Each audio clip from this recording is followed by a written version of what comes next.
ദുബായിൽ ചെറിയ പെരുന്നാൾ അവധി ദിനങ്ങളിൽ പൊതുഗതാഗത സംവിധാനം ഉപയോഗിച്ചത് 63 ലക്ഷത്തിലേറെ പേർ. പതിവ് പോലെ ഇത്തവണയും ദുബായ് മെട്രോയിലാണ് ഏറ്റവും അധികം പേർ യാത്ര ചെയ്തത്. ചെറിയ പെരുന്നാൾ അവധി ദിനങ്ങളിൽ 63.9 ലക്ഷം പേർ പൊതുഗതാഗത സംവിധാനം ഉപയോഗിച്ചതായി ദുബായ് RT അധികൃതർ അറിയിച്ചു.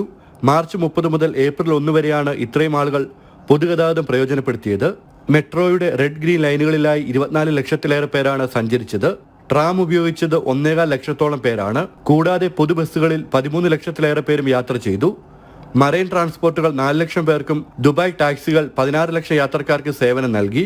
ഇ-ഹെയിൽ വാഹനങ്ങൾ, മണിക്കൂർ വ്യവസ്ഥയിൽ വാടകയ്ക്കെടുക്കുന്ന വാഹനങ്ങൾ, ബസ് ഓൺ ഡിമാൻഡ് സർവീസ് എന്നിവയിൽ 4 ലക്ഷത്തിലേറെ പേരും പെരുന്നാൾ അവധി ദിനങ്ങളിൽ മാത്രമായി യാത്ര ചെയ്തതായി RT അധികൃതർ അറിയിച്ചു.